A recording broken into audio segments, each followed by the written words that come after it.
নমস্কার, আমি সুব্রত। আর আপনাদের সামনে অনেক দিন পর একটা নতুন গল্প নিয়ে হাজির হলাম। আজকের গল্পের নাম প্রকৃতির মাঝে অপ্রাকৃতিক। তাহলে চলুন দেরি না করে শুনে নেওয়া যাক আজকের গল্প। শুনতে থাকুন। গ্রামে প্রবেশ করতেই মনটা খুশিতে ভরে গেল। শহরের কোলাহলের মধ্যে বসবাস কিরকম খিটখিটে হয়ে যাচ্ছিলাম। এসব ভাবনা চিন্তা করে অফিস থেকে কয়েকদিনের ছুটি নিয়ে নিলাম। তারপর সামান্য কিছু গোছগাছ করে এই গ্রামে চলে এলাম। এই স্থানের নাম আমজোড়া। এইবার বলি, এত বেড়ানোর স্থান থাকতে আমি এই অজপাড়া গাঁয়ে কেন এলাম? প্রথমত, গ্রামের পরিবেশ আমার খুব প্রিয়। দুঃখ কষ্ট হলে গ্রামে এসে কয়েকদিন বসবাস করলেই ব্যাস কেল্লা ফতে সব ঠিক হয়ে যাবে। তাছাড়াও এই গ্রামের সাথে আমার পূর্বপুরুষদের সম্পর্ক ছিল। আমার ঠাকুরদা নাকি এখানেই বসবাস করতেন। তাই একটা মাটির বাড়ি এখনো রয়েছে। দেখাশোনার জন্য স্বপন নামে একজন থাকে, নিজেই রান্না করে, আবার আমি এলে আমার সব ব্যবস্থাও সেই করে দেয়। বাড়ির ভেতর প্রবেশ করতেই মনে একটা শান্তি এলো। পূর্বপুরুষদের জন্মভিটা বলেই হয়তো। কুয়ো থেকে ঠান্ডা জল তুলে হাত পা ধুয়ে ওপর একটা ঘর দখল করলাম। স্বপন আগে থেকেই পরিষ্কার করে রেখেছিল আমার জন্য। এইবার বাড়িটার একটু বর্ণনা দেওয়া যাক। কলকাতায় যারা ছোট থেকে আছেন, মাটির বাড়ি শুনে তাদের অবাক হওয়াই স্বাভাবিক।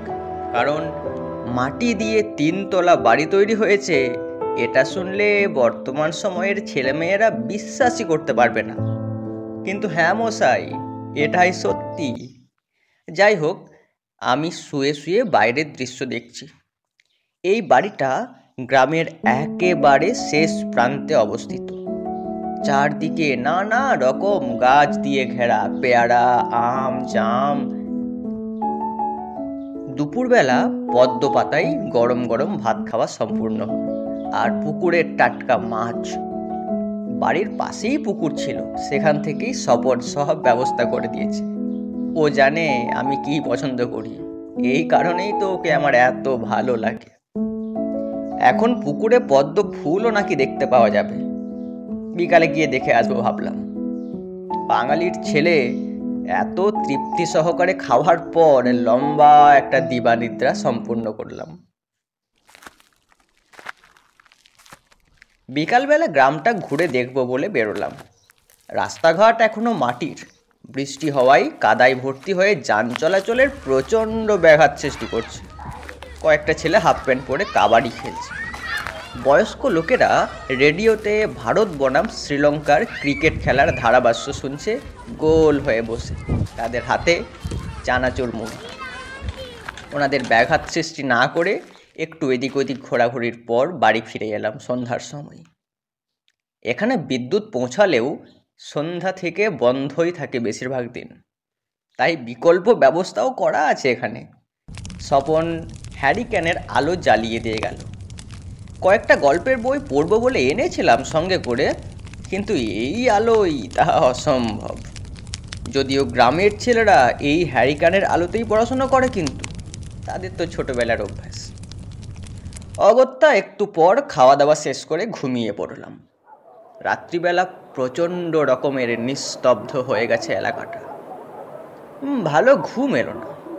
ভোরবেলায় উঠে ঘরের বাইরে বেরিয়ে এলুম। সূর্য ওঠার অনেক দেরি আছে এখন। উঁকি দিয়ে দেখি স্বপন ঘুম থেকে ওঠেনি। তাই চায়ের আশা ত্যাগ করে প্রাতঃভ্রমণে বেরোলাম। গ্রামের কোনো মানুষের দেখা পাচ্ছি না এখন। বাড়ির পাশেই চাষের জমি বিস্তীর্ণ হয়ে বহু দূর ছড়িয়ে গেছে। সবে চাষ শুরু হয়েছে, চাষের জমির মধ্য দিয়েই হাঁটছি। চারিদিকে সবুজের সমারোহ। আমার মনটা আবার খুশিতে ভরে উঠল। মিনিট খানেক পরেই একটা ছোট নদীর ধারে এসে পৌঁছালাম। জল বেশি নেই, হেঁটে পারাপার হওয়া যাবে। দুই পাশে প্রচুর গাছ, বিশেষ করে তাল গাছ আর বাঁশ গাছ। হঠাৎ কিছুতে হোঁচট খেয়ে আমি হুমড়ি খেয়ে পড়লাম। দাঁড়িয়ে দেখি একটা মাটির পাত্র, সিঁদুর দিয়ে কী সব যেন আঁকা রয়েছে, ভেতরে নানা আজগুবি জিনিসে ভরা, আশেপাশে ঝাঁটা আর লাল কাপড় পরে রয়েছে বিভিন্ন রকম। এসবের অর্থ কি আমি তো কিছুই বুঝতে পারছি না। তবে কীরকম এই পরিবেশে গাটা ছমছম করে উঠল। আর সেই মুহূর্তে মিয়াও করে বেড়ালের চিৎকার শুনে আমার হৃৎপিণ্ড লম্ফ দিয়ে উঠল। শব্দ লক্ষ্য করে তাকিয়ে দেখি কালো কুচকুচে একটা বেড়াল আমার দিকে কটমট করে তাকিয়ে আছে। গলায় একটা ছোট্ট ত্রিশূল বাঁধা। আরও ভয় পেয়ে গেলাম। এদিক ওদিক তাকাতেই নজরে এলো বাঁশ গাছটা। ওইখানটা অন্ধকার মতো হয়ে রয়েছে। এক মহিলা লাল পেড়ে শাড়ি পরে স্থির হয়ে দাঁড়িয়ে রয়েছে, চোখের দৃষ্টি আমারই দিকে। ধীরে ধীরে এসে আমার দিকে এগিয়ে আসতে থাকলো। আমার মাথায় কিছুই কাজ করছে না। দৌড়ানো শুরু করলাম। দৌড়াতে দৌড়াতে বাড়ির দিকে রওনা দিলাম। বার কয়েক আছাড় খেলাম, হুমড়ি খেয়ে পড়লাম, হোঁচট খেলাম। কোনো দিকে তাকানোর কোনো অবকাশ পেলাম না, পিছন ফিরে তাকানোর কোনো অবকাশ পেলাম না। হাঁপাতে হাঁপাতে যখন আমি বাড়ির পর্যন্ত পৌঁছালাম, ততক্ষণে স্বপন উঠে পড়েছে। আমাকে দেখে বাড়ির মধ্যে নিয়ে গিয়ে বসিয়ে দিল। অনেকক্ষণ পর আমি কিছুটা সুস্থ বোধ করলাম। তারপর যা যা দেখেছি সব খুলে বললাম স্বপনকে। সব কিছু শুনে সে বলল, আসলে 3 দিন আগে, বুঝলেন না, 3 দিন আগে গ্রামের একজনকে ভূতে পেয়েছিল, নানান রকম আজগুবি কাণ্ড করত। তো গ্রামের লোকেরা একজন ওঝাকে ডেকে নিয়ে এসছে।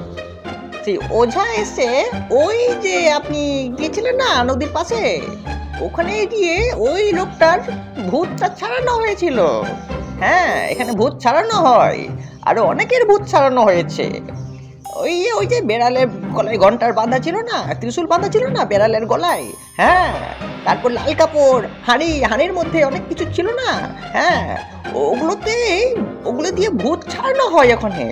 তো আপনি ভোরবেলায় গেছিলেন তো 3 দিনের আগে, 3 দিন পর্যন্ত ভূতরা ওখানেই থাকে।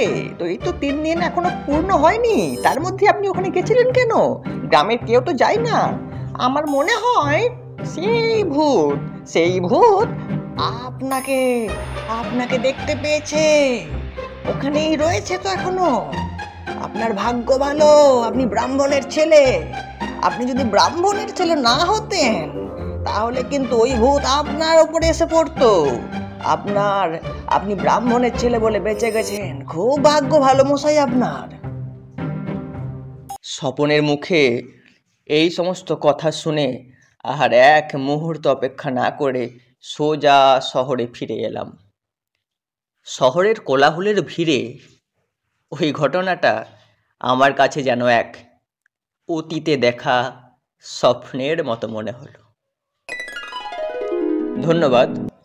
আপনারা শুনলেন আমারই লেখা ছোট গল্প প্রকৃতির মাঝে অপ্রাকৃতিক। আমি সুব্রত ব্যানার্জি গল্প পাঠেও ছিলাম। ভালো থাকবেন। গল্পটি কেমন লাগলো আপনারা প্রত্যেকে জানাবেন। ভালো থাকবেন, সুস্থ থাকবেন। ধন্যবাদ।